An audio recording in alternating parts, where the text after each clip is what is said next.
Atención, un caso alarmante en el IMSS de Guadalajara. Nicole Stark Carrillo, médico residente de anestesiología de 27 años, fue encontrada sin vida el 16 de septiembre en la Clínica 46.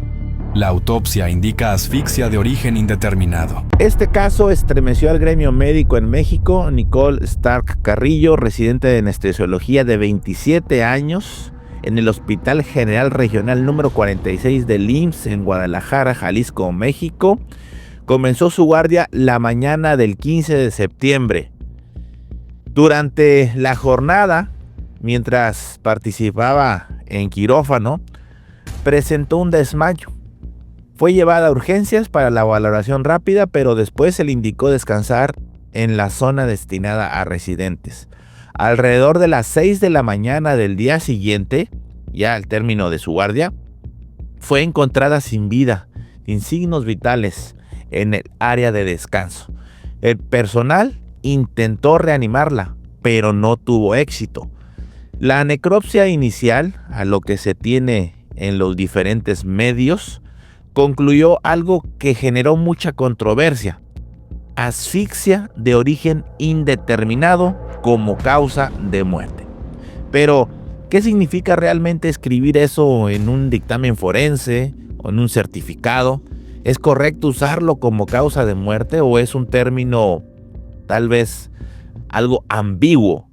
De eso vamos a hablar hoy con un médico forense, para mí uno de los mejores que conozco, si no es que con sincera adulador, el mejor médico forense para analizar y para transmitirlo que existe en México, el doctor Jorge Luis Olivares. Bienvenido, maestro, ¿cómo estás? Maestro, muchísimas gracias por estas palabras. De verdad, yo ni me la creo viniendo de usted, una eminencia en la medicina crítica. No, al contrario, ya sabe que es el respeto del mutuo, la admiración en este caso de mi parte la tiene también, y pues fue el primero que pues corrí para preguntarle que me resolviera todas estas dudas, porque es como cuando me llega el paciente a mí en paro cardíaco, pues yo tengo que analizar cuáles son las causas reversibles que han llevado a ese paciente o a esa persona a presentar ausencia de latido cardíaco, o al menos ausencia de una contracción cardíaca adecuada para que genere un flujo de sangre. Y si no hay flujo de sangre, pues prácticamente se detiene pues todas las funciones del cuerpo. En este caso, pues nosotros vemos H's, T's, que son las mnemotecnias que usamos para ver qué es lo que llevó al paciente a que presentara paro cardíaco, aunque existen algunas otras situaciones que generan arritmias de forma congénita o de forma inesperada. Pues es válido escribir asfixia de origen indeterminado, y pues no sé si se considera un término correcto y si nos puede pues ampliar toda esta situación. Dice mi estimado doctor Eder que en el momento en que usted me compartió esta causa de muerte, yo digamos, no encuentro la palabra ahorita adecuada. Bueno, voy a ponerlo en un término más sencillo, como que me saqué de onda. Entonces fui al tumbaburros, porque pues ya uno que ya tiene un poquito ahí de varios libros ya de alta especialidad, por decirlo así, importados y todo esto de la cuestión médico legal, médico forense. Pues mire, rápidamente le doy el preámbulo. Las asfixias se dividen generalmente, y la mayoría de los autores, casi todos, le pone 3 tipos de asfixia: la asfixia mecánica, asfixia patológica y asfixia química. Rápido le comento: asfixia química, intoxicación por alguna sustancia, como por ejemplo monóxido de carbono, ejemplo cianuro, que tiene que ver con la interrupción de la cadena de transporte de electrones. Asfixia patológica, alguna cuestión de enfermedad, como cuál, ejemplo el más común que vimos, COVID, que tenía que ver mucho con la alteración de la perfusión de oxígeno, ahí a nivel alveolar, y finalmente venía una asfixia celular. Entonces ahí tenemos otra causa de asfixia patológica, el EPOC, por ejemplo, la enfermedad de los personas que son consumidoras de mucho tabaco. Entonces al final ya ve que debutan con EPOC, y esta es una asfixia patológica. Y las asfixias mecánicas a su vez se dividen en 3 tipos generalmente: asfixia por sofocación.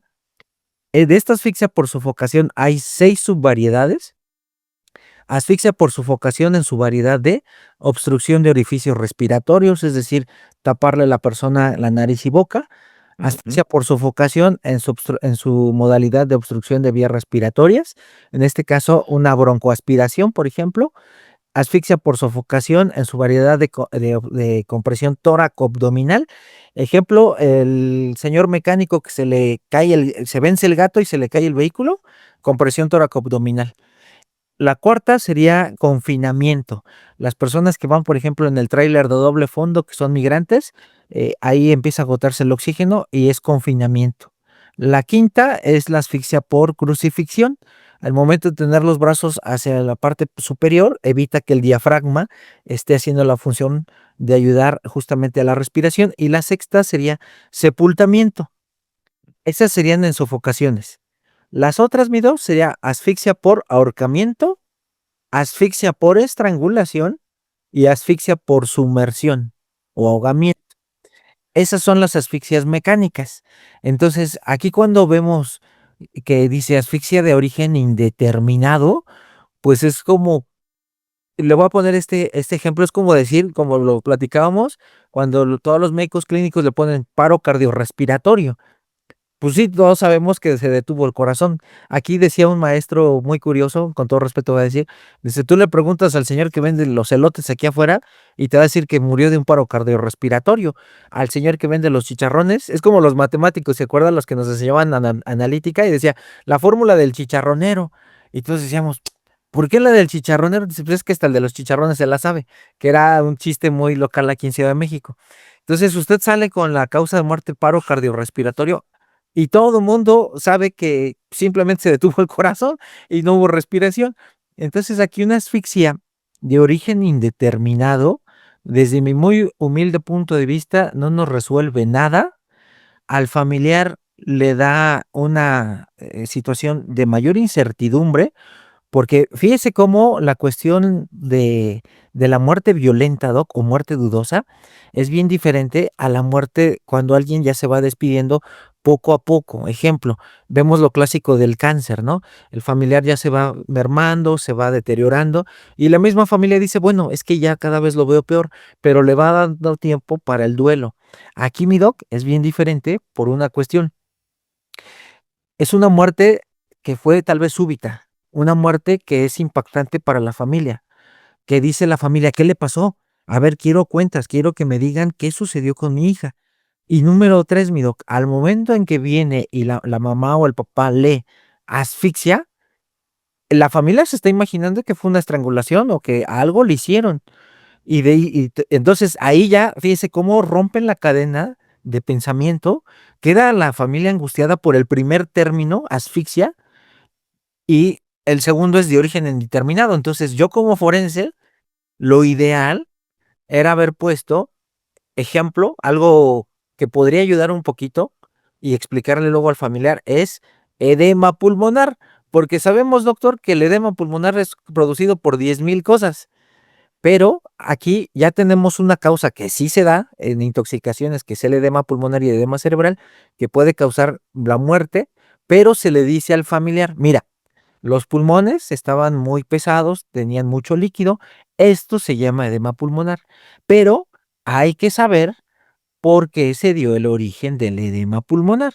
Para esto voy a mandar muestras de química, muestras de patología, porque yo no le encontré ningún evento traumático, ni estrangulación, ni sofocación. Y entonces a esto, mi doc, se le ayuda a la familia porque dice, el doctor me dijo que encontró los pulmones con mucho líquido derivado de algo que tienen que investigar a nivel químico, a nivel histopatológico. A diferencia de decirles que es una asfixia. Entonces, vean la gran magnitud de lo que abarca. Sí, o sea, digamos, ¿cómo podría definir de forma sencilla asfixia? Digo, ahorita ya vimos todas las causas, pues de ahí a que sea como sinónimo de un homicidio, pues ya es otra cosa, creo yo, porque ahí lo que comentan es que no encontraron de signos de trauma o signos de violencia, a lo que se entiende. Que ahorita quiero tocar algunas cuestiones de hallazgos ahí que tienen ahí en diferentes medios de comunicación, sobre todo los digitales. Entonces, acá, ¿qué problemas puede generar este tipo de términos? Ya vimos para la familia, pero para situaciones legales algo puede implicar a alguien como médico forense que ponga asfixia de origen indeterminado. Es decir, por ejemplo, a mí, cuando yo pongo así en el certificado de función, diagnóstico y pongo paro cardiorrespiratorio de 20 minutos de evolución. Entonces, no, me llaman luego y luego, o sea, ese certificado está mal llenado, no puedes poner certificado, caso de muerte, paro cardíaco o paro cardiorrespiratorio, tienes que poner, por ejemplo, hemorragia, pues, debes de poner, o sea, las causas, tóxicos, intoxicación por algo, pero no puedes dejarlo así. ¿A ustedes les repercute en algo? Y digo, si quiere complementar algo extra en el entorno legal. Dice, repercute en la cuestión de que el MP puede tener más dudas, porque la familia obviamente va a exigir, porque esto es un impacto muy terrible para la familia a nivel psicológico, mi doc. La familia al momento en que dice asfixia, la familia va a decir, híjole, con todo respeto va a decir, pero es la palabra que siempre menciona, la mataron. ¿Por qué? Porque con eso se quedan. Es como que el primer fregazo que recibe la familia y se queda con eso, es que es asfixia. Y toda la gente piensa que una asfixia es a veces de origen violento, porque obviamente pues no se dedican a esto, entonces no tienen por qué saberlo, que son varias divisiones del tipo de las asfixias. Entonces al momento de asfixia viene luego lo más clásico, la mataron, por ejemplo, algo le hicieron, ¿no? Entonces, esto van y le dicen al Ministerio Público. El Ministerio Público, mi doc, es un profesional del derecho, pero no sabe de medicina. Sí hay carreras que les dan algo de medicina forense, pero son carreras que es una materia que tal vez la dan en 2 meses o 3 meses, una vez a la semana. Entonces, no ven la magnitud como lo ve el médico, ¿no? Entonces, al momento que viene la cuestión de asfixia, sí puede el Ministerio Público solicitarle al perito que vaya a ampliar el por qué colocó una asfixia de origen indeterminado. Entonces, esto es más la cuestión también de las dependencias de gobierno, porque al quitar este elemento para ir a declarar o ampliar su declaración o dar un informe, pues estamos quitando finalmente a un trabajador que pueda estar haciendo otras cosas. Número 2, para la cuestión del gremio, pues usted sabe que entre médicos, por ejemplo, cuando podemos paro cardiorrespiratorio, pues es hasta de burla, ¿no? Entonces, en el gremio forense es igual, ay, ¿cómo se le ocurrió poner a este cuate eso, no? Pues mejor pon causa de muerte indeterminada, ¿para qué le pones asfixia, no? Está como cantinfleando, por decirlo así. Entonces, eso es más que nada lo que puede abarcar, incluso la familia, si no está conforme con lo que están diciendo, y no hay una buena explicación, pasa como en la medicina clínica, que no hay una buena relación médico-paciente, y en la medicina legal, ¿qué es lo que sucede, mi doc? Van, aquí en Ciudad de México, salen al periférico y bloquean la avenida. ¿Por qué? Porque dicen, es que están haciendo mal las periciales, como que la asfixiaron, pero no saben cómo fue. Entonces, ese es el problema de repente jugar con estos términos que no están bien fundamentados. Entonces, quiero ahora sí, ya que abarcamos en general que existen muchas causas de asfixia, Ajá. muchísimas causas de asfixia. Ahora, por ejemplo, ya usted en el momento entonces de recibir esta desafortunada situación de una muerte inesperada Ujú. y que pues están sospechando de asfixia, ¿cómo debe de hacer los hallazgos netamente? Es decir, pues yo lo conozco a usted ya tengo una convivencia mucho más estrecha en cuestiones de que me ha explicado todo, pero quiero que le diga a la gente que no solamente así directamente es realizar la necropsia y los hallazgos internos. El médico forense, o al menos el que se encuentre entrenado y actualizado, realiza una exploración y unos hallazgos clínicos bastante interesantes. Entonces, acá vamos a suponer que se recibe este tipo de fallecido o de muerto. ¿Usted cómo hace ese abordaje integral? Ah, perfecto. Mire, mi doc, si me permiten, antes de contestarle su pregunta, darle 2 preámbulos. El primero, como bien lo dijo ahorita usted, de la cuestión del latido, a nivel médico legal, la definición de asfixia, etimológicamente, significa sin latido. Entonces, fíjese lo padre, ¿no? De cómo ya anteriormente los médicos ya clásicos de 1500, 1700, ya ponían las asfixias como sin latido, o sea, era la definición. Entonces, para que vea cómo se ha ido distorsionando en la historia, de que todos nos imaginamos cuando dicen asfixia, que ahí también lo ocupan mal, ándele, me ahorcó. Esto no es ahorcar, esto es estrangular. Entonces, todo el mundo que dice asfixia dice, me ahorcó. No, te estaría estrangulando y eso no es la única asfixia. Hay muchas asfixias, que es lo que estamos hablando ahorita. Luego, número dos, aquí la pregunta que mucha gente va a hacer es, ¿por qué si la encuentran, por ejemplo, en un hospital, como ha sucedido en otros casos que encuentran a médicos en hospitales fallecidos, viene la pregunta que mucha gente se hace? ¿Por qué si está en un hospital, por qué le hacen autopsia? Si hay muchos médicos que puedan certificar. Y aquí valdría la pena comentarlo, porque una persona que se encuentra sin vida en cualquier inmueble es una muerte que se le puede considerar de origen súbito o una muerte dudosa.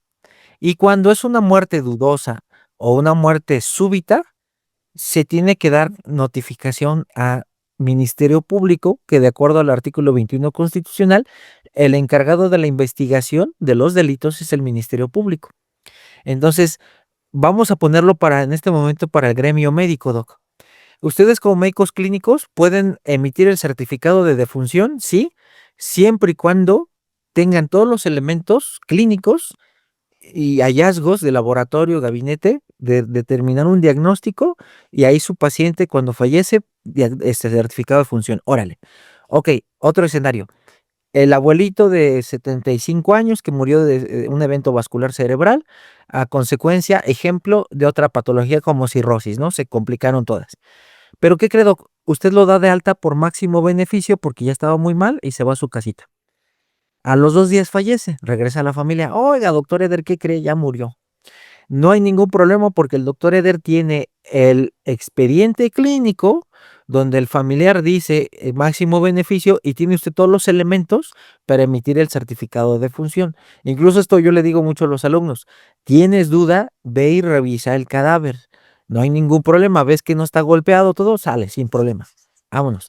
¿Por qué? Porque justamente hay que tener aquí un poquito de malicia. Entonces, si vemos que no tiene ningún dato de trauma, lesiones, ok, tengo el expediente clínico sin ningún problema, mi certificado de función. Ahora, una vez platicando esto, mi doc, encontramos la noticia, ¿no? Se llega el levantamiento del cuerpo, se lo llevan a una morgue, a algún CEMEFO. El médico forense, doc, tiene la obligación, y esto mucha gente no lo considera así, tiene la obligación de utilizar siempre su método científico de manera bien ordenada. Ejemplo, encontramos a una joven doctora sin vida, ejemplo, en un hospital, ¿no? Aquí viene una cuestión que por eso la criminología es bien importante en la medicina forense. ¿Qué especialidad tenía, por ejemplo? Ahorita comentamos esto, no es por estigmatizar, pero aquí viene el ojo clínico. Entonces, yo como forense doc, reviso la declaración o el llamado del primer respondiente y que digo, ok, femenina de 28 años que la encuentran sin vida en un hospital y estaba estudiando la residencia en Anestesiología. eso, vale. Entonces, con esto, mi doc, vea cómo vamos a hacer la hipótesis. Tengo estos 4 elementos. Muerte súbita, o la encuentran sin vida en un hospital. Residente de anestesio, ok. Como criminólogo o como estudiante o forense que llevo criminología y también farmacología, tengo que pensar que si está estudiando ella anestesio, puede tener acceso a ciertas sustancias. Si yo voy y busco artículos médicos, doctor, de toxicología, de terapia intensiva, de medicina forense, puedo encontrar bastante bibliografía donde hay anestesiólogos que llegan a consumir, ejemplo, fentanilo como una cuestión de adicción y después pueden tener incluso una intoxicación por fentanilo que lleva a la muerte. Esa es mi primera hipótesis. Número 2, veo que no tiene lesiones, no hay trauma, entonces puedo pensar que tal vez es una muerte súbita de origen cardíaco. Entonces ya voy haciendo cardíaco contra tóxico. Entonces reviso perfectamente bien el cuerpo, reviso, fíjese lo importante, pliegues de codos, puedo revisar incluso alguna huella de venopunción, sí, dedos, manos, tengo que ir hasta con lupa, porque ya ve que puede ser que hasta con estas agujitas de insulina, y tengo que ir buscando algún puntito ahí muy característico. Ok, ya lo encontré, perfecto. Entonces ahí voy haciendo mis hipótesis. Hago la incisión, doctor, después de que veo que no hay huella de trauma, voy viendo también algo bien importante, el diagnóstico o ojo clínico. Si está cianótica, si veo que tiene, por ejemplo, sus manitas cianóticas, ok, sigo con mi hipótesis de que puede ser algún problema cardíaco o tóxico. Ahí vamos. Oye, pero ¿qué creo? Si tiene coloración rosa escarlata, eso ya me modificaría a, por ejemplo, monóxido de carbono. Entonces ya voy viendo ahí, mi doc. Hago la incisión, veo que tiene edema cerebral, porque ya ve usted que con cualquier problema hipóxico, que falta de oxigenación, nos va a dar edema cerebral. Ok. En una persona que fallece, pues tiene edema cerebral, siempre va a haber edema cerebral. Entonces veo edema cerebral, veo edema pulmonar, veo las famosas petequias, que son estas pequeñas hemorragias que se forman en el corazón, en los pulmones. Reviso el corazón, doctor, ¿qué cree? No veo zona isquémica, reviso las coronarias, no veo que hay obstrucción. Ok, Olivares, puede tener algún problema de conducción en el tabique interauricular o interventricular. Órale. Entonces puedo tomar el tabique y mandarlo a patología, doc, para ver si ahí hay algún problema de fibrosis que pudo ocasionar alguna arritmia letal, ¿no? Pero también, doc, tengo la obligación de tomar sangre, humor vítreo, también puedo tomar hígado, contenido gástrico y algo que en un caso, rápido le comento esto, a mí me tocó con un anestesiólogo incluso así de película, mi doc, tipo guapo, atlético, buena posición económica, trabajaba en hospitales ya privados. Imagínense el estatus que le estoy comentando para que toda la gente tenga como que el personaje en la mente. Sujeto que en redes sociales usted lo veía y decía, wow, este cuate, como mucha gente lo dice actualmente, ¿no? La supo hacer, la rompió o la está rompiendo, ¿no? Una vida de ensueños de cualquier médico especialista y de cualquier otra persona que dice, wow, yo quiero estar así, ¿no? Una novia modelo, wow, ¿no? ¿Qué cree, doc? La encuentran en su casa sin vida, sin datos de ninguna violencia. ¿Dónde se alcanzó a pescar el fentanilo, doc? El tejido cerebral. Ya no se encontró en sangre, porque la sangre perdió como que la vida media, perdió el efecto, y donde se alcanzó a rescatar fue en el encéfalo. Entonces, aquí tenemos la obligación de hacer un diplomadito también en toxicología y en adicciones, los que nos dedicamos a esto o más cursos, para buscar estos órganos que nos pueden dar luz para una conclusión. Entonces, fíjese, puedo mandar encéfalo, humor vítreo, contenido gástrico, sangre, hígado, hacia el departamento de química. Y en química ya me pueden dar después lo positivo a ciertas sustancias. Wow. Y también me imagino que ustedes pueden ver el expediente clínico y correlacional, lo vamos a suponer. La paciente llegó a emergencias con las pupilas muy pequeñitas, con rinorreas, que escurrimiento ahí de la nariz. Entonces, bueno, entonces sí lo van ligando, por ejemplo, por poner aquí la situación, intoxicación por un opioide. Entonces ahí lo van también correlacionando con lo que ven en la nota, con los hallazgos y luego ya netamente con la necropsia. ¿Es correcto? Maestro, esa es una muy buena pregunta. Para todos los compañeras y compañeros que nos escuchan, eh, y esto se los digo porque viene en la ley, doc, así es, porque algunos compañeros médicos como desconocen, y qué bueno que usted pregunte esto, viene así uno de los fundamentos bien básicos del derecho.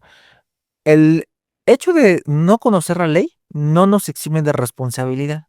Y aquí los médicos pecamos a veces del egocentrismo y de repente llega el médico legista cuando tal vez está el paciente hospitalizado. Oye, doctor, buenas noches, ¿sabes qué me manda el Ministerio Público? Necesito ver el expediente. No, no lo tengo. Y tal vez hasta lo anda escondiendo. Esto, doc, puede ser catalogado como delito para los compañeros médicos. No, es que al final, ejemplo, si a mí mandan al Colegio del Olivares, ¿no? Por ejemplo, llego al hospital, solicito el expediente clínico y ejemplo, el doctor Pepe Grajales no me lo da. Y digo, doctor, es que necesito el expediente. No, no, no lo tengo. Y veo que está ahí como escondido. Ok, veo la credencial o le pregunto a una enfermera, oiga, ese doctor, ¿cómo se llama? Pepe Grajales, ok. Voy, me regreso al Ministerio Público, hago el informe, doctor José Grajales no me permitió realizar la valoración legal, dado que no me proporcionó el expediente clínico. Se lo pasó al MP, el MP agarra y manda a policía de investigación, a ver, tráeme al doctor, porque está haciendo obstrucción de la justicia. ¿Cómo que no está dando el expediente cuando yo estoy ordenando como autoridad? Entonces, esto es importante para que cuando llegue el médico legista, que se va a identificar, pues los compañeros médicos den el acceso, no les cuesta nada. Entonces, ese es un amidoc. Número 2, muchas veces los médicos, cuando saben que es caso médico legal, les da como cierto temor hacer el resumen clínico. Si ellos no hacen el resumen clínico, pasan dos cosas. Una, el CEMEFO no puede aceptar el expediente del cadáver y entonces se regresa a mi doc todo el proceso otra vez y es un batallar porque pobre familia se tiene que regresar con su cadáver al hospital para que bueno, se regresa al Ministerio Público, de ahí el Ministerio Público vuelve a solicitar que se complemente el expediente del cadáver hacia el hospital. Entonces, por lo menos ya se perdieron 24 horas, doc, andando con un cadáver en vía pública, digo, en la carroza, pero pues Claro. finalmente allá andan con el pobre familiar fallecido. Entonces, esto es bien rápido para todas las compañeras y compañeros médicos. El resumen clínico simplemente es como colocar la nota de evolución, muy sencilla. ¿A qué hora ingresó? ¿Cómo ingresó? Lo principal que le hicieron y en el momento en que entra en paro. Eso es todo. Es lo único que necesitamos para saber cómo llegó, qué alteraciones tenía en el momento en que llegó al hospital. Ustedes como médicos, ¿qué le hicieron? Y después, ok, el médico clínico le coloca hasta probables diagnósticos. Ok, voy a ir a confirmarlo. ¿Por qué, mi doc? Es importante saber qué le hicieron, porque luego traen, por ejemplo, alguna herida de pleurostomía. Ya le colocaron venoclisis. Entonces, si le colocaron venoclisis, a mí como forense, yo ya no voy a mandar estudios de sangre. ¿Por qué, doc? Porque ya van a salir alterados. Entonces, nos estamos ahorrando muchos gastos institucionales y ustedes como médicos clínicos nos ponen, ¿sabes qué? Le aventé 2 soluciones glucosadas, punto. O 2 fisiológicas. Ok, ya no le mando estudios. Y entonces esto es una comunicación que nos ayudamos mutuamente. ¿Por qué? Porque si llega a salir algo mal, fíjese lo padre de aquí, Doc. Si llega a salir algo mal en la autopsia, de que puede haber una responsabilidad médica, el defensor, el abogado defensor, va a decir, el forense dijo esto. Ah, ok.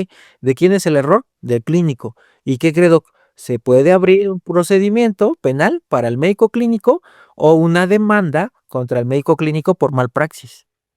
Y es que uno tiene la idea que el médico forense, a través de su autopsia o necropsia, va a determinar, y no, para que ustedes puedan entonces encontrar la causa de muerte, tienen que tener entorno para entonces diagnosticar específicamente o ir a buscar, a mandar muestras de corazón Sí. o muestras toxicológicas específicas. O sea, como usted bien lo dice, es una cadena que a veces no tomamos en cuenta. Ahora, otra cosa, vamos a suponer que a esta persona o a cualquier persona que muera así de forma inesperada, pues uno dice, se me hace que fue por, no sé, una hemorragia cerebral que le causó arritmias y que pues ya pues hizo el paro cardíaco y yo le ponga ahí, pues sospecho de hemorragia cerebral y yo haga un certificado de función y con eso creo que ya no va a llegar a fines legales, no, para que se ahorren todo el trámite, no sé qué, ya para que le den sepultura rápido. Ahí también podría tener problemas yo si tomo una decisión tan, ¿cómo se puede decir? Pues sí, a lo mejor tan inesperada para los procesos de muertes, este, sí, de muertes inesperadas a su vez. Esa es muy buena pregunta, mi doc. Ustedes como, como médicos de hospitales que están ahí en trinchera, porque ustedes lo reciben en una etapa muy crítica, y esto hay que aclararlo. Nosotros como forenses sí tenemos una presión hacia la cuestión penal, que tenemos que tener con todos los elementos para fundamentarlo en un juicio oral porque es la prueba científica, pero vamos a ser bien sinceros, ustedes como clínicos tienen 10 veces más estrés que uno como forense, porque uno como forense sí tiene el tiempo de una autopsia, pero ¿qué cree? Ya no puede perder signos vitales. Entonces yo puedo estar con toda calma haciendo una disección, pedir estudios, puedo estar pensando. A diferencia del doctor Eder, que está en una de terapia intensiva, que llega el paciente todo pálido, cianótico, ya está perdiendo signos vitales, ya entró 5 veces en paro. O sea, la cuestión de estrés es bien diferente. Ahora, Le comento esto por lo siguiente, mi doc. Todo paciente que entre de forma agónica a los hospitales, la recomendación es notificación caso médico legal.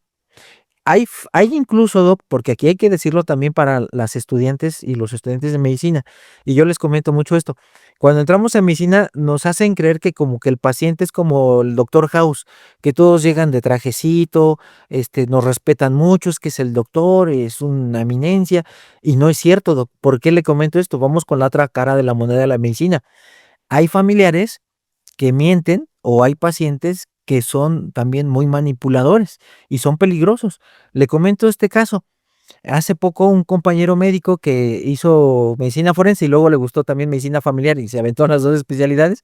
Entonces, aquí estuvo bien curioso porque está el compañero de guardia, está en urgencias, está ahí en los consultorios y de repente llega el familiar cargando a su enfermo en una cobija con otro, ahí va, digamos, el tío y el sobrino, y ayude, doctor, se dejó, se desmayó y lo traemos, ¿no?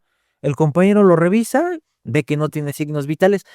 Lo bueno, aquí, fíjese, estaba otro de sus compañeros, estaban dos en el consultorio. Desconozco por qué, pero estaban ahí en ese momento dos, ¿no? Entonces el primer médico, el que era clínico, lo revisa. No, es que no tiene pulso, se empieza a poner nervioso porque recibir un paciente que ya entró sin pulso, pues es el paro y empieza ahí como a querer reanimar. Y el otro compañero, en lo que solicita la camilla para llevarlo a la unidad a la cama de reanimación, ahí en la sala de choque, pues regresa y todo. Pero los familiares se empezaron a poner muy agresivos. No, es que tú ya lo mataste y hazle algo.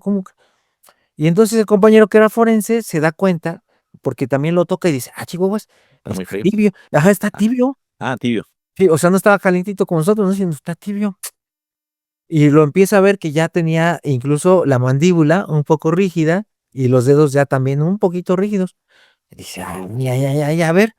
Y entonces dice, a ver, sálganse por favor. Y empieza a revisar con el otro compañero y dice, no, ¿sabes qué? Esta persona ya tiene mínimo 3 horas de fallecido. Ya perdió temperatura, ya está rígido. Dice, y ve cómo estos canijos nos querían decir que estaba vivo y aquí murió. Entonces ya el compañero habló a un policía y le dijo, a ver, nos vamos a ir al Ministerio Público. Obviamente metió un poquito de miedo. Ya tenía maña este cuate por los juzgados. Dice, ¿sabes qué? Nos vamos a ir al Ministerio Público porque tú me estás trayendo un cadáver y me estás engañando que estaba vivo cuando ya tiene rigidez y tiene más o menos de 3 a 4 horas. Y ya el familiar, no, pues sí, doctor, pero entonces, ¿de qué se trata, no? Eso es a lo que voy aquí, mi doc. Cuando llegue un paciente de forma agónica, que a los pocos minutos fallezca o a la media hora fallezca a la hora, esto es caso médico legal porque es una muerte dudosa. Y aquí se recomienda para que entonces sea trasladado a una morgue, a un anfiteatro y se le haga la autopsia. No, qué interesante. Ahora, fíjese que en este caso que ahorita retomando, es una pregunta que le tengo que hacer así con mucho énfasis. Ya ve que siempre surgen hipótesis y luego también ahí a lo mejor noticias medio amarillistas, etcétera. Pero comentan que fue asfixia de origen indeterminado, por ejemplo, en este caso, y les llama la atención que la persona, que en este caso lamentablemente la residente, tenía gasas estériles en la boca y que entonces comenzaron a sacar un chorro de hipótesis extra. Ahí, ¿por qué reportan eso? A lo mejor ustedes, aunque haya sido a lo mejor parte del procedimiento porque sangró después de una intubación, cuando estuvo en paro, no sé, ustedes tienen que reportar todo eso y no sé si necesariamente eso en este caso involucraría algún hallazgo relevante para esclarecer la causa de muerte. Dice mi doc que me acaba usted de dar una mega luz en el camino por lo siguiente. Y aquí confirmo otra vez con el edema pulmonar. Cuando hay una intoxicación por estos fármacos que hacen un edema pulmonar muy agresivo, cuando empieza la rigidez cadavérica, doc, el edema pulmonar, que sabemos muy bien que es una combinación de varios fluidos con el surfactante, entonces empieza la rigidez cadavérica y empieza justamente a salir todo este edema pulmonar hacia tráquea y hacia boca. Y entonces es como un líquido espumoso, que anteriormente, mi doc, en 1700, 1800, 1900 decían el famoso hongo de espuma, que en aquel entonces era un error de decir que todo cadáver con hongo de espuma significaba que estaba ahogado con agua. que porque tenía tanta agua que empezaba a salir con factor sulfactante y se hacía como una espuma en toda la boca y en la nariz. Esto afortunadamente ya se quitó, era una mentira, porque sabemos muy bien, y esto lo hemos visto en los anfiteatros, que todo paciente con edema pulmonar de origen, por ejemplo, cardíaco, un infarto, cuando viene la rigidez, estos cadáveres tienen el famoso que le llaman falso hongo de espuma, pero es una combinación del edema pulmonar con la saliva y el factor surfactante, por eso hace como mucha espumita. Yo creo, mi doc, que aquí, contestando su pregunta, le han de haber puesto las gasas porque empezó a salir algún fluido, alguna secreción. Como viene la muerte, hay relajación de esfínteres, entre ellos el esfínter esofágico, y entonces pudo empezar a tener salida de líquido o el famoso falso hongo de espuma. Y entonces alguien dijo, ¿sabes qué? Pues ponle ahí las gasas para que no esté saliendo líquido. Que esto, mi doc, está mal. Porque una persona cuando pierde la vida, está muy feo decirlo, pero ya se convierte en un indicio. Entonces, y el indicio va a ser una fuente de estudio. Digo, lo estoy diciendo con respeto, pero en la cuestión legal, el cadáver se hace un indicio y es el que se tiene que estudiar. Entonces, no se recomienda no manipularlo ya. Así como quedó, así se queda. ¿Por qué, doctor? Porque va a llegar el criminalista, que es el experto en la escena del crimen, y así como quedó, así tienen que dejarlo. Ok, le hice reanimación. ¿En dónde se le hiciste? En el suelo. Ahí déjalo. ¿Por qué no hubo tiempo de llevarlo a la camilla? Porque luego hay compañeros que no, es que nos van a echar la culpa, que como en el suelo. Levántenle, llévenle la camilla. Y luego, doc, ya no cuadran las versiones. Y es donde, a ver, doctor, venga para acá. ¿Por qué usted está mintiendo cuando sabemos, ejemplo, ¿no? Que hubiera una camarita ahí que nunca vimos. Le di reanimación en el suelo, me la llevé a otro lugar y entonces sale a la luz este video y van a decir, a ver, doctor, ¿qué pasó? ¿Por qué si ya no tiene vida usted se la lleva? Y usted dice que no, que la encuentra en tal lugar. Entonces, fíjese cómo es de delicado porque vamos a tener alteraciones en las versiones. Y ahí el MP va a empezar a sospechar, a ver, este cuate de nada más ser testigo, pues puede pasar a ser ya después sospechoso.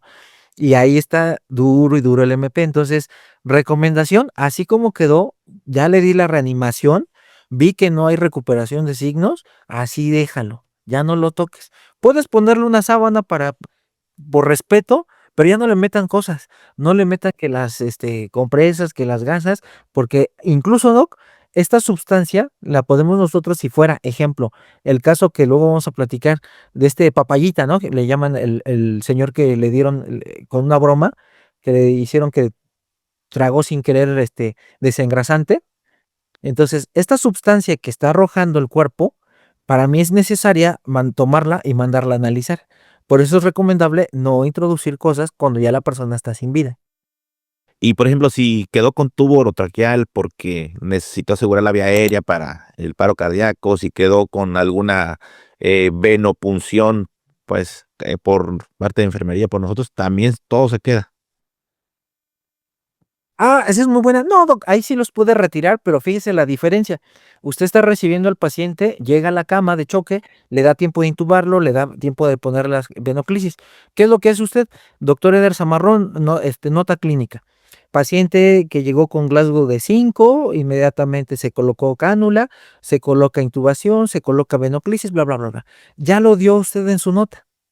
Ahí yo cuando la lea como forense digo, el doctor Zamarrón colocó una cánula, sí, por eso es que incluso todavía tiene edema aquí, que le intubaron, tiene huellas de venopunción, sale, no hay ningún problema. Usted las puede quitar sin ningún problema. ¿Por qué? Porque ya lo está poniendo en su nota médica de cómo ingresó y lo que le hizo. A diferencia, mi doc, de que usted encuentre a alguien tirado dentro del hospital, sin signos vitales, ya fallecido. Entonces, ahí ya es muy diferente, porque en el primer ejemplo está entrando el paciente todavía vivo. En el segundo ya está fallecido. Ya no tendría por qué intubarlo, ya no tendría por qué ponerle venoclisis porque ya lo primero que va a hacer es estar reanimando, reanimando, reanimando, pues ya no hay recuperación de signos vitales, ya está frío, por ejemplo, ¿no? Sí, de acuerdo, de acuerdo. Sí, es que pues, son tantas cosas que a veces uno desconoce y como usted dice, el desconocimiento no te exime de que seas ahí pues involucrado en procesos legales. Ahora, bueno, ya para ir cerrando esto, eh, ¿cómo podría quedar correctamente entonces un ejemplo de una causa de muerte por asfixia. Ya sabemos que hemos aprendido que simplemente decir asfixia indeterminada es como decir murió de paro cardíaco. ¿Cómo podría ser correctamente, como ustedes ponen como, pues, qué causa de muerte? Porque es diferente causa de muerte, mecanismo de muerte y forma o manera de morir, ¿no? En este caso, ustedes ponen la causa de muerte.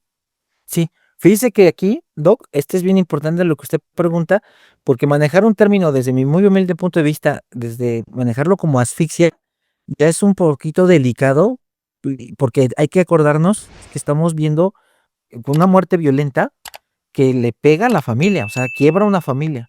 Y si yo me aventuro a poner asfixia sin una causa, el hecho de que el familiar lea asfixia, lo voy a marcar de por vida, o sea, es un trauma terrible, porque el familiar, como hace ratito lo platicamos, piensa que una asfixia nada más es una y es de origen de violación, de traumatismos, de como un feminicidio, por decirlo así. Y luego hay un error garrafal que la familia confía en personas que se dedican a esto y que son los servicios funerarios, porque a mí me ha pasado, de repente yo emito el certificado y yo le digo a los compañeros que hacen la entrevista para el llenado del certificado, le digo: "Oye, si tiene familiar, si tiene duda el familiar de lo que yo coloqué, pásalo y yo le explico". Nunca, no, a veces nadie pregunta nada y ya cuando yo voy saliendo, veo que el familiar le va preguntando al funerario, al gestor funerario: "Oiga, ¿y qué es esto?". Y ya el funerario, pues, le inventa. Entonces, imagínense el problemota que existe cuando yo pongo asfixia. El funerario le va a decir: "Pues, es que la mataron". O sea, ve hasta dónde puede girar esto. Ahora, respondiendo a su pregunta, mi doc, qué hubiera sido lo correcto desde mi muy humilde punto de vista para dejar tranquilo en este momento las aguas? Ponerle edema cerebral y edema pulmonar, o edema pulmonar. Salgo y le explico a la familia: "Mira, en primer lugar, no hay lesiones. Tú puedes tener acceso porque es tu derecho a la carpeta de investigación. En la carpeta viene el protocolo de necropsia. Yo como forense te estoy diciendo que no hay ninguna lesión de trauma". Porque muchas veces a la familia eso es lo que le preocupa. Oye, no la hubieran golpeado, tal vez está estrangulada, abusada. No, es tranquilizar a la familia y decirle: "No hay ninguna lesión traumática". Número 2, hay líquido, que los pulmones pesaron el triple, eso se llama edema pulmonar. Y yo siempre les digo esto, mi doc, pero así como cuando usted va con el médico y le dice: "Es que tengo mucha hambre, tengo mucha sed, tengo muchas ganas de hacer siempre pipí", okey, el médico clínico le dice: "Mire, yo pienso que puede ser tal vez diabetes, pero necesito una prueba de glucosa para que me diga cuánto tiene usted de glucosa en ayunas, o necesito, más elementos a nivel de laboratorio". Entonces, el paciente va al laboratorio y regresa con sus resultados. Y entonces el médico dice: "Ah, sí, usted tiene diabetes", ¿no? Por ejemplo. Entonces, aquí como forenses también yo le digo esto al familiar: "Mire, así como usted necesita hacerse un estudio para ver si hay diabetes, nosotros como forenses mandamos estudios para que nos digan qué sustancia pudieron encontrar en el cuerpo y mandamos fragmentos". Yo todavía incluso le digo fragmentos de 2 por 2 centímetros a estudio de un patólogo forense que es otro especialista. Incluso le digo el tamaño, porque luego dicen: "Es que trafican con los órganos". No, son pequeñas muestrecitas del lugar donde yo vi datos de daño para que el otro especialista me confirme qué es lo que encontró a nivel microscópico. Y un tercer elemento que yo les recomiendo aquí a muchos compañeros, les digo: estos estudios son completamente gratuitos. Es una investigación y es gratuita, porque luego hay también, doc, funerarios que les dicen: "No, es que esos estudios están bien caros, pero yo te los gestiono", y ni es cierto, doc. Entonces, regresando a esto, y entonces, mi doc, ¿qué hubiera sido lo ideal? Decirle al familiar: "Mira, no hay lesiones, la causa de muerte es un edema pulmonar, pero tenemos que saber por qué fue el origen del edema pulmonar. Cuando yo tenga el origen como alguna sustancia, ejemplo, alcohol, fentanilo, metanfetaminas, sustancia que salga y también el resultado de patología, entonces yo voy a hacer algo que se llama ampliación de dictamen". ¿Qué es esto? Voy a poner en base o con base a las muestras de sangre y órganos obtenidos en la necropsia, se confirma que la causa del edema pulmonar fue derivado del consumo, ejemplo, de fentanilo, que nos arrojó una cantidad en sangre, en 100 mililitros, por ejemplo. Esta alteración provocó a su vez que los pulmones entraran en edema pulmonar, como lo reporta el patólogo, y entonces empiezo a poner los hallazgos del patólogo. A su vez, alteró la oxigenación, como me lo reporta el patólogo en las muestras de encéfalo, como edema cerebral, datos de hipoxia, anoxia, ¿no? Ocasionando la muerte. Eso, mi doc, que se llama ampliación de dictamen, después se va con el Ministerio Público, y entonces el Ministerio Público, ya llegó, ok, el edema pulmonar fue derivado de, ejemplo, intoxicación. Entonces, ese es uno. Y dos, mi doc, el Ministerio Público, cuando vea mi dictamen de necropsia o el protocolo de necropsia, va a revisar y va a decir, el doctor puso edema. ¿Qué es edema? Va y le va a preguntar a otro compañero médico del MP, oye, doctor, ¿qué es edema? Es que tenía agua en los pulmones, ok. Y el médico le va a decir, pero no te preocupes, mira, mandó estudio. Lo puso así porque está en estudio todavía la causa muerte. Mandó sangre, mandó patología. Después te va a mandar la ampliación del dictamen.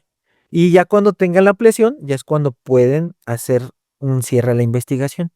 Por ejemplo, si en un momento dado se hubieran tomado muestras de sangre durante el paro cardíaco y esas estén todavía en el laboratorio de hospital, ¿también hay forma de que ustedes soliciten esos estudios o esas muestras de sangre para ustedes complementar o hacer como una, no sé, una comparación o sea, un emparejamiento con sus propias muestras?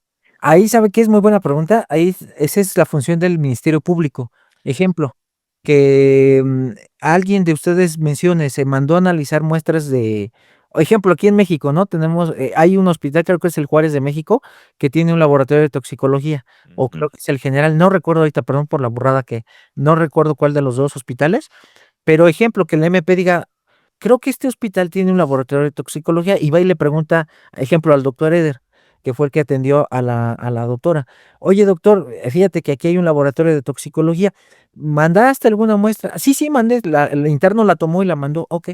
Entonces, el Ministerio Público ahí debería, después de recabar esos resultados, para después cotejarlos con el forense. ¿Por qué, mi doc? Porque resulta que cuando llegó, en el momento en que Lupita, la enfermera, le va a colocar la venoclisis, resulta que usted dice, ¿sabes qué? Toma una muestra para mandarla a analizar. Ya después corre usted, le coloca la solución glucosada o la fisiológica, por ejemplo, pero ¿qué cree? Esa sangre lista, o sea, sin ningún elemento externo, la manda usted a analizar. Cuando llega conmigo, como usted ya le colocó varias sustancias por el tratamiento, ejemplo, tal vez 2, 3 días, esa sangre ya no lleva esos elementos que hay que sospechar. Entonces, por eso es que el MP sí tiene que decir, a ver, doctor, ¿le tomó usted de pura casualidad muestras de sangre? Sí, ok, voy a recabar el estudio. Ahí sí haría mucho. Sí, como usted dice, o sea, por ejemplo, la vida media de fentanilo, que Sí. puede ser 40 minutos, o hasta máximo una hora, y después en plasma, en sangre, se va perdiendo, pero se sigue quedando penetrado en el sistema nervioso central, que es un mecanismo de acción ahí Así es. en las neuronas, los receptores opiáceos del sistema nervioso central. Entonces, a lo mejor acá, en sangre, en los primeros minutos, sí lo vas a encontrar, y Y ya en sangre, en la necropsia, pues no la vas a encontrar. a mí me pasó un caso así que yo me frustré mucho, porque resulta que encuentran una chava en un estacionamiento tirada, pero de un motel. Mm. Y el médico clínico reporta que cuando llega la joven con pérdida del estado de conciencia, eh, encontraron rastros de cannabis. Después de 5 días, la joven muere de un edema pulmonar. Pero obviamente cuando yo le mando estudios, doc, pues ya pasaron 5 días, ya no se encontró nada. Entonces de repente la misma familia dice, bueno, pero pues si no salió nada, sí, pero ¿qué crees? El médico cuando llega la paciente en el hospital, aquí sí hay datos, porque incluso en la nota médica venía que encontraron datos de cannabis. Entonces por ahí nos puede ayudar un poquito a determinar también la causa de muerte. De acuerdo. Entonces, por ejemplo, aquí ustedes hacen la recepción del cadáver, hacen toda la exploración, hacen la necropsia, mandan a hacer los estudios correspondientes. En este caso, determinan, pues, como algo inicial o dictaminan que es, vamos a suponer, edema pulmonar, edema cerebral. Y ya, ahora sí, con este diagnóstico inicial, porque es ahí donde me queda duda, entonces ya pueden llegar el proceso para procesos funerarios y después, bueno, ya se confirmará eso o se redirigirá el diagnóstico. Eso es lo que tengo entendido para que nos quede claro, ¿no? Sí, mi doc, sin ningún problema, una vez que se hace la autopsia y se toman todas las muestras, ahí ya se obtiene lo que le llaman la liberación del cuerpo del cadáver para que siga el proceso de inhumación. Hay casos donde de repente es muy clara la causa y el Ministerio Público dice, ok, no hay ningún responsable, puedo otorgar la autorización para que se incinere o se creme.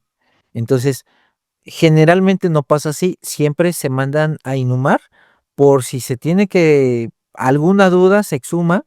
Aquí mucha gente va a decir, pues es que para eso le haces la autopsia, sí, pero ha habido situaciones en algún estado de la República que ya conocemos, que de repente no es tan cuadrada la causa de muerte, no es tan franca, hay mucha duda, y entonces dice, ¿sabes qué? No, yo quiero que se exhume, y se exhuma, y resulta que era otra cosa. Qué interesante, qué interesante. Sí, ya me quedó bastante mejor estructurado lo que yo tenía, porque nosotros como médicos de hospital, pues nos quedamos solamente en, se van a llevar el cadáver, en este caso a la Ujú. CEMEFUN, a la morgue, para que hagan todos los estudios. Entonces no sabemos qué es lo que viene. En este caso, pues lo que viene es esperar esa ampliación del dictamen, a ver, pues bueno, si descartan causa traumática, imagino si hubiera sido una hemorragia o algo más evidente, hemorragia cerebral o infarto o algo, pues lo hubieran encontrado ahí en la necropsia. Si bien quedó un poco ambiguo el concepto, Sí, te deja claro que pues a lo mejor no es ni traumático, o sea, ni tampoco algo más evidente cerebral o cardíaco. sí, fíjese que aquí lo que usted comenta está muy bonito de analizarlo porque ustedes como médicos clínicos, nosotros como forenses, ustedes nos nutren mucho y nos enseñan todos los días. ¿Por qué, amigo? Hace una semana, un caso de un señor que dice, qué padre, yo cada vez que hago una autopsia, siempre para mí es una gran satisfacción tratar bien a la persona que falleció porque para mí es un libro que me enseña, y es un paciente que en vez de que yo me la crea y diga: "Ah, es que yo le ayudo", no, el paciente siempre me está enseñando, a mí me está enseñando. ¿Por qué, doctor? Es un señor de setenta y tantos años, ya por la pura edad, ya un problema de aterosclerosis, como hemos visto ya a partir de los 50 que muchos ya tienen ateromas ahí. Bueno, resulta que el señor a las 3 de la mañana se levanta a orinar, imagínense, a las 3 de la mañana ya nos habla un poquito de un problema prostático. Entonces ya se levanta a orinar, puja y de repente, chin, se desploman de las piernitas. Ya no pudo levantarse y estuvo ahí tirado con desviación de la comisura. ¿Qué le dice? Ah, pues un EBC hasta no demostrar lo contrario, ¿no? Este, llega al hospital, ayudado por familiares, le hacen la tomografía y ahí está el EBSote isquémico, doc, no era hemorrágico, era isquémico. Lamentablemente 2 días después falleció. Llega con nosotros porque fue súbito, no, estuvo muy poquito tiempo en el hospital, como 2 horas, por eso es que le dan caso médico legal, la notificación al Ministerio Público. Yo le hago la incisión en el cráneo y cuando extraigo el cerebro, observo la zona isquémica que involucra el lóbulo temporal y occipital derechos. Entonces, y usted dice, bueno, ¿cómo se ve en la necropsia, no? Mire, ya se ve con pérdida de la estructura normal, la parte isquémica, ya se ve con estado de licuefacción. Hay un cambio de coloración a nivel a color marrón. El cerebro lo vemos rosita, muy bonito, no, este ya es marrón. Usted lo tocaba, ya incluso estaba muy friable esta zona isquémica. Y la otra, usted va disecando y va viendo cómo a nivel de lo que es la vascularización, ya estaba todo el campo invadido, o sea, afectado, todo ya deteriorado y todo bien friable. Entonces, pues esto es un isquémico. Entonces, esto es lo padre, doc, en la cuestión de la medicina forense, porque ustedes como médicos clínicos, en el momento que el médico dice ahí, nota médica, se le solicitó TAC, donde se observa esta zona, e incluso pone probable evento vascular de tipo isquémico, a nosotros nos ayudó mucho porque yo en mi caso le dije, lo reporta el médico en el occipital y temporal, hago la incisión con más cuidado, extraigo el cerebro y ahí estaba, confirmatorio, tomografía, ¿y qué cree? Necropsia, y maravilloso. Sí, o sea, una correlación clínica de imagen y de hallazgo en la necropsia. Qué Sí. interesante. Sí, no, correlacionar ahora todo es bien importante. Bueno, algo más que quiera, enriquecernos. La verdad ha sido, yo creo que una plática súper interesante, nos amplía muchísimo. Claro, nos deja claro que el término, es ambiguo el que usaron para esta causa de fallecimiento, pero pues al final de cuentas nos deja, sí, creo yo, pues con una explicación y un análisis que nos ordena nuestros pensamientos como profesionales de la salud y como público en general, ¿no? Creo que ustedes ahí tengan sus propios conceptos, tengan sus propias opiniones y ustedes ahí dirán y pues el tiempo también va a ir marcando ahí algunas respuestas. ¿Algo más, maestro, para ir cerrando? Pues nada más agradecerle, Mido, por esta gran invitación que usted me hace. Para mí es un honor. Como le vuelvo a repetir, yo siempre, cuando todavía no salían estas cosas de las redes, pues yo siempre lo veía y lo sigo viendo porque usted es mi maestro, lo admiro mucho.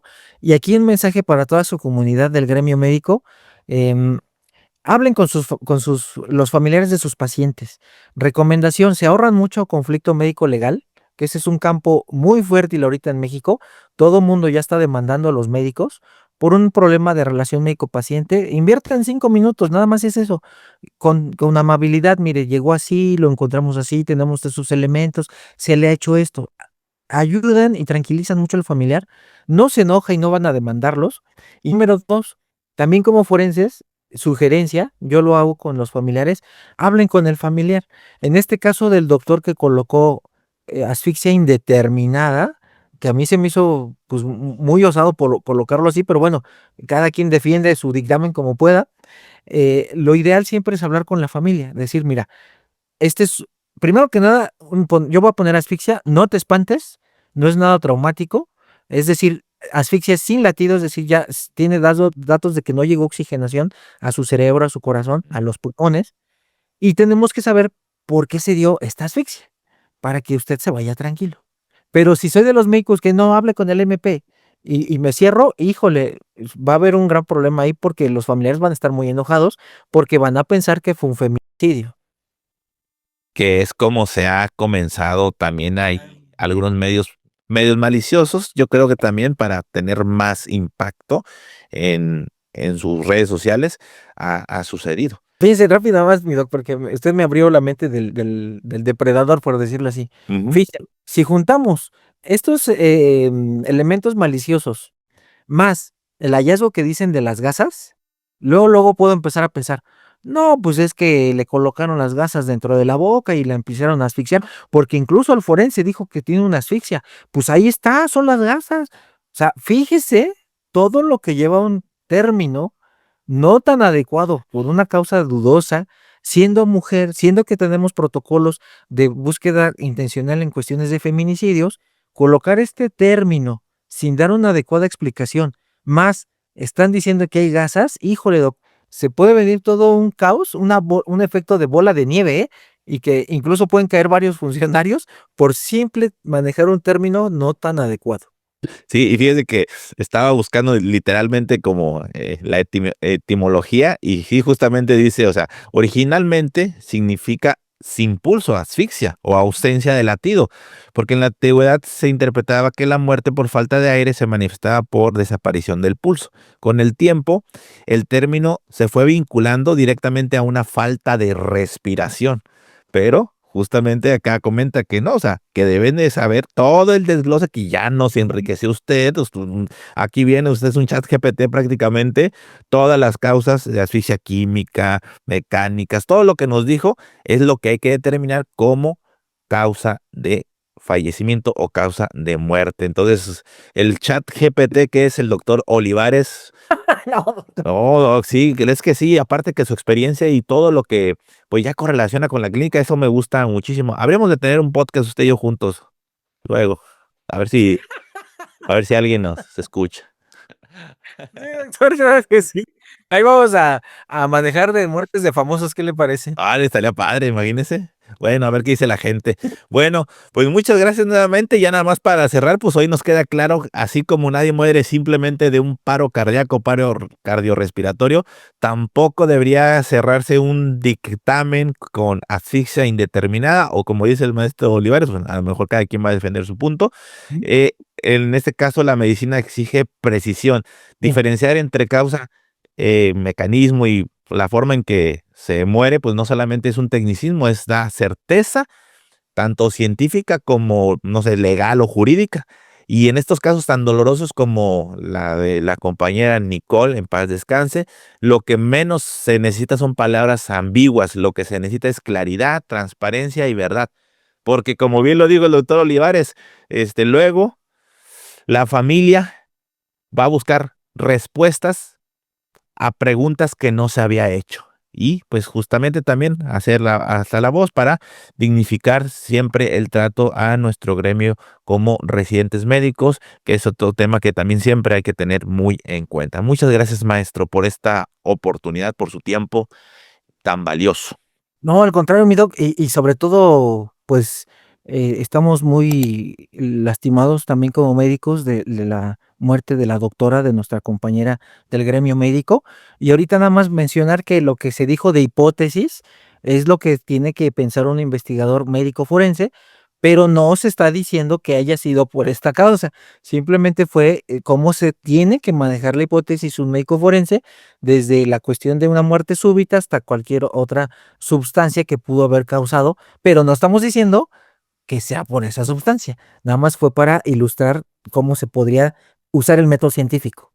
De acuerdo, y lo hacemos desde, como dice, hipótesis y desde el respeto, que eso es muy importante, aunque lo hacemos con una plática amena, pues un trastorno es obviamente muy, muy, muy trágico, algo muy lamentable y que esperemos que cada vez vaya sucediendo menos y que llegue un punto muy rápido o inclusive ya de que no suceda nunca más este tipo de muertes inesperadas a nuestro gremio. Pues muchas gracias a todos los que estuvieron viendo este video. Recuerden pues compartirlo con todos sus familiares, amigos, para que pues tengamos un conocimiento más objetivo de este tipo de situaciones tan lamentables. Nos vemos en los siguientes contenidos. Chao.